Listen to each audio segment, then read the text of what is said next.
Scientific inventions have been instrumental in creating the pathways for futuristic progress. If the invention had not occurred at that point of time, we could not have envisioned living a life the way we are today. Neo Science Hub, comprising YouTube channel, web portal and e-magazine, bring to you the latest information about various disciplines of scientific research. To achieve this objective, we have a team of editors, correspondents and scientists providing innovative and inspirational content. Welcome to Neo Science Hub.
In conversation with Neo Science Hub, Dr. Rangareddy, President, Infection Control Academy of India, elucidates on COVID, post-COVID syndrome and related issues.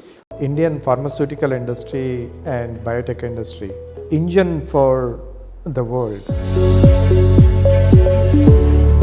What is the status of new drug discovery in India? The drug discovery process not only is expensive and time taking, it is also not predictable. What is the kind of side effects happening after a person is infected by COVID? New drug discovery and new chemical entities which are coming from India. I am sure it is going to happen probably in a decade or so.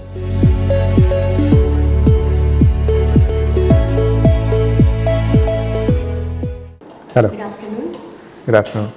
What is the status of new drug discovery in India? Well, if you look at the Indian pharmaceutical industry and biotech industry, it's a engine for the world. Something like 40 to 50% of the global requirement for generic products are manufactured in India. And more than 50% of all the vaccines, especially the childhood vaccines, are manufactured and exported from India. So that way, we have a formidable place within this space of drugs and biologicals in the global market. But most of our industry is geared up to do the generic products, or sometimes we say the reverse engineering. Either it is APIs, that is active pharmaceutical ingredients, or formulations, or the biologics. Most of our industry is oriented towards doing me too, or the generics, or sometimes reverse engineered products. As far as the fundamental research or the basic research is concerned into the drug discovery, it is very limited. There is a reason for that also. The reason is the drug discovery process is a quite expensive process, and also it is a time consuming process. It takes on an average anything like $10 billion to discover a new chemical entity or the new drug. And to put it into the market, it takes anything between 7 to 12 years, right? And our companies today are not that scale in order to invest that kind of money into new drug discovery. But situation, I think, is very rapidly changing. Somewhere in the 1990s, few of the companies in India have started investing into the drug discovery. Notably, that is erstwhile Ranbaxy, which is now part of Sun Pharmaceuticals, Dr. Reddy's, and few other companies have invested into new drug discovery and the research, but nothing significant as of now has come. Again, there is nothing to really be worried about it, because as everybody knows, the drug discovery process not only is expensive and time taking, it is also not predictable, right? If you look at the drug discovery, if you look at a funnel, probably if you have something like 1 lakh candidates at the beginning, probably one may come as a successful candidate. So that's the kind of unpredictability you have, and with the kind of size of our pharmaceutical companies, it may not be possible at the moment. But the government stepping in, both the central government and also the state governments giving the incentives and also giving some kind of hand holding, I am sure in the next decade or so, probably India would be known not only for generics and reverse engineering, but also it would be known for new drug discovery and new chemical entities which are coming from India. I am sure it is going to happen probably in a decade or so. What is the kind of side effects happening after a person is infected by COVID? Well, COVID-19 is a disease which is known to us for something like 2 years. It's a very small period in order to understand the whole gamma of its pathogenesis to its impact on various organs, and the long term impact, etc., etc. It is probably too early to say. But at the same time, already some research papers have started coming where all these side effects which are felt by the patients after getting the COVID-19 infection are being published. This is nowadays called as in scientific community as a long COVID or post COVID symptoms. Different people gave different names to that, but it all boils down to the after effects of the COVID-19 infection. There are array of things which are being faced by the patients who have come out of the COVID-19. There are about 100 different symptoms which have been listed by various researchers and the clinicians in the patients who have come out of COVID-19.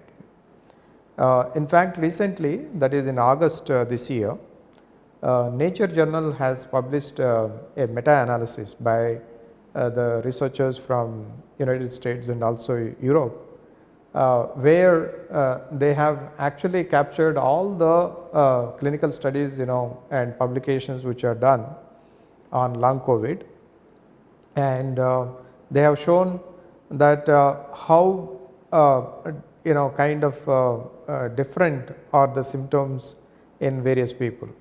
They are concerning with cardiovascular system, gastrointestinal system, nervous system. There is no one part of the human body or one organ of the human body which is not affected by COVID-19. So it starts with the major one is fatigue. A lot of COVID-19 patients, after coming out of the infection for a very long time, some of them report something like 3 to 6 months also the fatigue as one of the side effects. Then one of the most serious ones are myocarditis, that is getting your myocardial cells getting infected. That's a problem because it can lead into some severe problems, right? And then you have multiple of those symptoms which are related to the pulmonary system, the lungs, because the lungs are the majorly affected organ, right?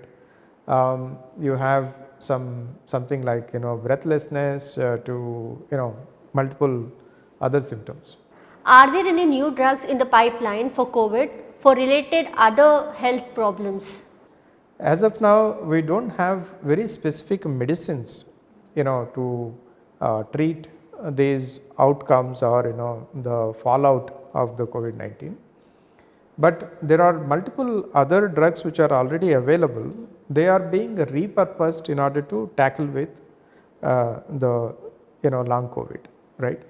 But I am sure in the coming years there is going to be a lot of research where maybe some very specific drugs, targeted drugs are going to come in order to alleviate the side effects which are being felt by the COVID-19 patients.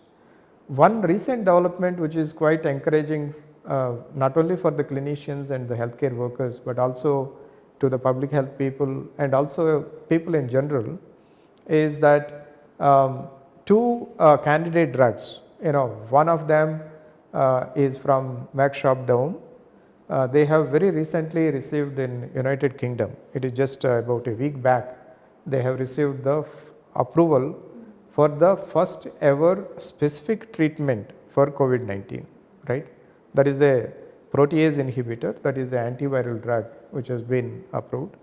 That gives us a lot of confidence that probably if we cannot eliminate and eradicate, but at least we will be able to control to a manageable level the COVID-19, and probably over a period of time COVID-19 will become endemic, right? From the current status it may go endemic where in the future there could be a frequent flare up or outbreaks in certain regions, but we will be able to manage that with the arsenal of drugs which are going to come into the picture.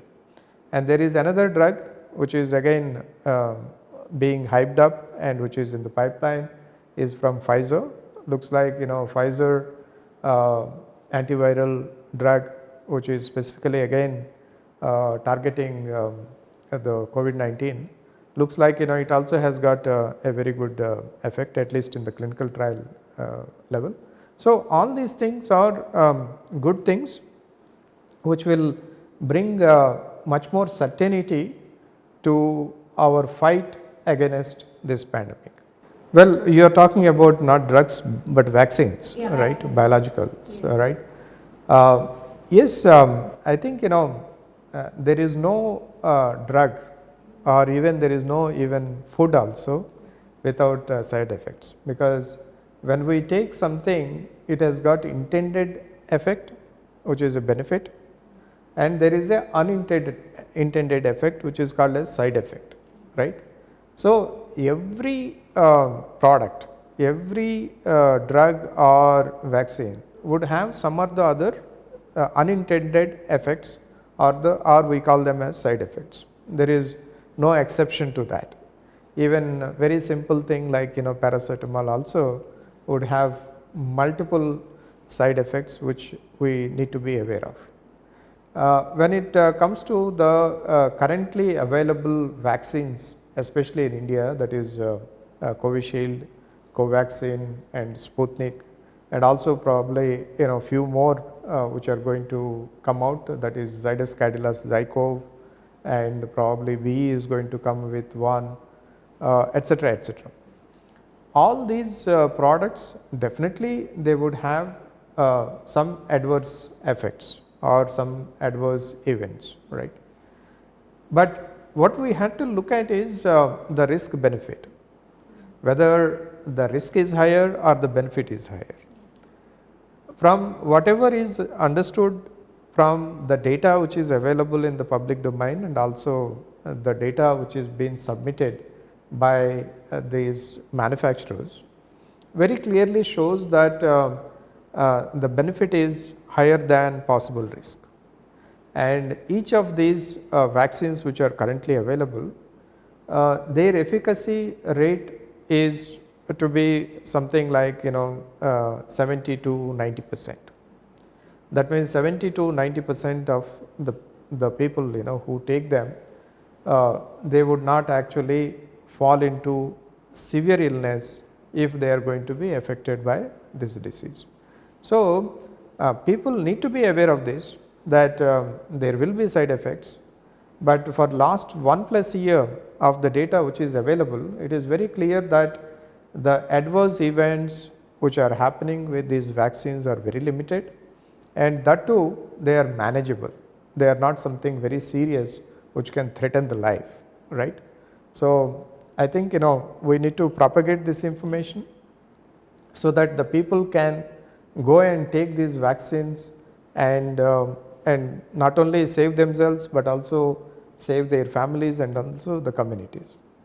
So, sir, according to WHO survey, treatment for cancer, cardiovascular diseases and diabetes have not been receiving the health services and medicines in accordance with their needs since the COVID pandemic began.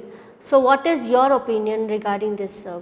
Whenever we have a disastrous, calamitous situation like what we are going through, which is called as COVID-19 pandemic, naturally some of the regular diseases or the regular public health work gets unattended, or it does not get the attention which it requires. It is true that during last 2 years, several cases with either illnesses like cancer, what you said, or the cardiovascular diseases, or even infectious disease like tuberculosis, they did not get enough attention, right. Some of the chronic patients, they could not access the healthcare system in order to get the proper help, right, which definitely is not a welcome thing. But at the same time, we need to understand that in a pandemic these things do happen, but we do need to learn from the current situation to see when we are going to have a similar event in the future, which is a public health emergency of international concern. How do we ensure that the public is going to have uninterrupted health services during these kind of emergencies? How prepared are we to face similar kind of eventualities like COVID? Well, that's a $1 million question. I think it is not that COVID-19 has suddenly fallen from the sky. If you recall, last 10 years or so, World Health Organization and also several organizations who are working in the public health space had been warning the world that we are going to have a zoonotic infection which is going to be very dangerous for the world, the spread of which is going to be global, and probably the fallout is going to be severe. These are the words which were spoken for last 10 years, but we still did not get up. And as far as the future is concerned, although we do not have crystal ball, but it is certain that we are going to have at another probably public health emergency of this scale or even more with at another zoonotic infection. That is for looks like very certain.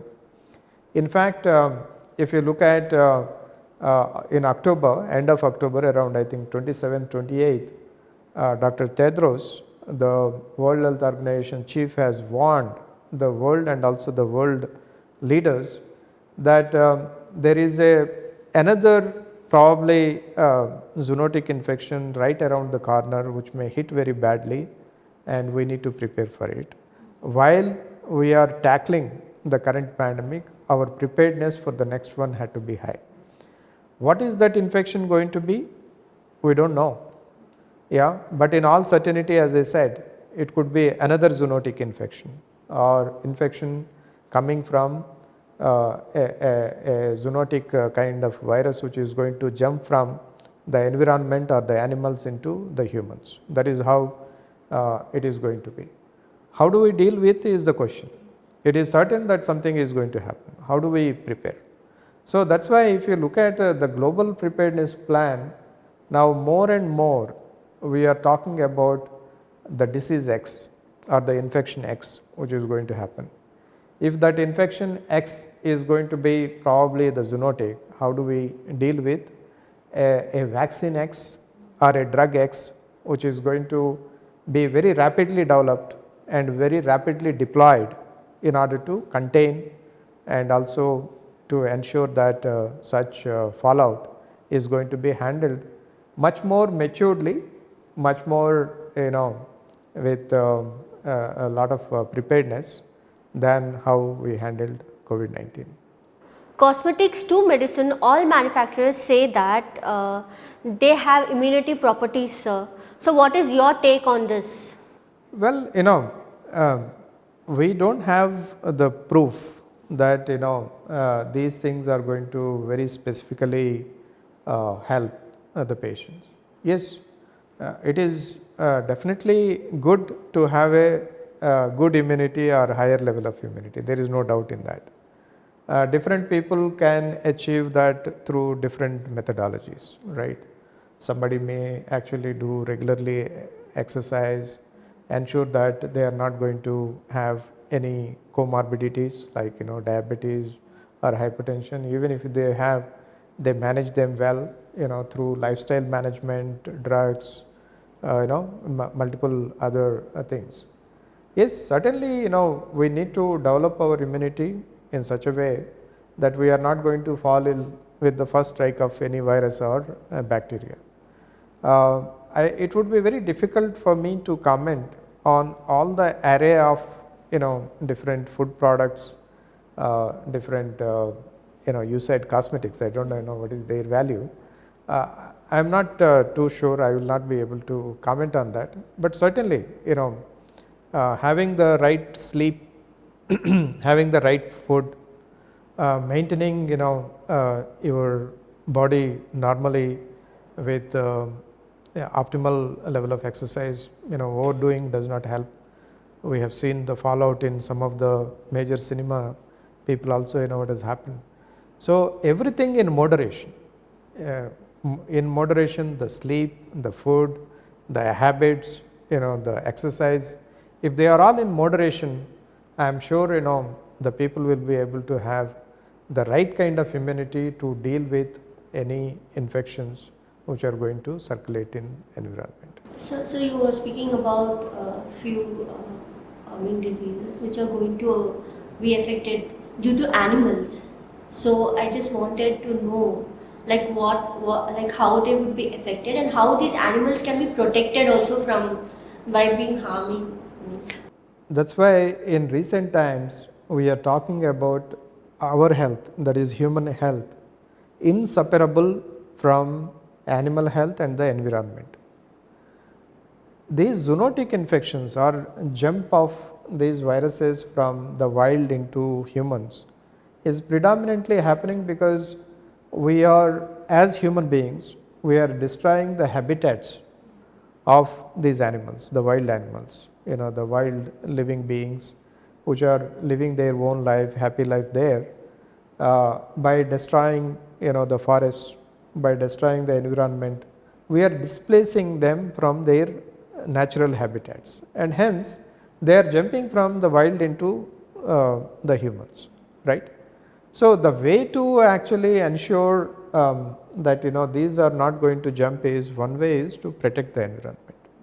Now the COP conference is going in UK, the Glasgow, right, where we are discussing about the world is discussing, the world leaders are discussing about the environment and the kind of effects of human habitation on the earth is being very closely scrutinized nowadays. We are causing a disaster and destruction to the environment, and then we are going to pay a heavy price for that. Not only in terms of environment, having the impact on the rising temperatures and the calamities, and natural disasters and unnatural disasters like flooding, inundation, fires, etc., etc. we are also going to have all these having a bearing on our health, right? So there is nothing like a quick fix or band-aid. We need to look at it very holistically and find the solutions are also which are going to address holistically the problem, right? Addressing current pandemic through drugs and management and other things, vaccines, etc., is one part of it. But in the long term, public health professionals, the governments, the leaders, world leaders had to look at these problems much more holistically and address together the human health, which is inseparable from the animal health and environment, and holistically look at it as a one health. Means this universe means we have one world or one planet and one health. So we are all in together, either it is a virus or it is a human being or it is an animal or it is a tree. We are all in this together, and hence we had to consider one planet, one health. That is the kind of approach we had to have in order to ensure we are not going to have the frequent pandemics, epidemics and the outbreaks which are going to make the human life sufferable. Thank you, sir. Thank you, Andy. It was nice talking to you. Namaste.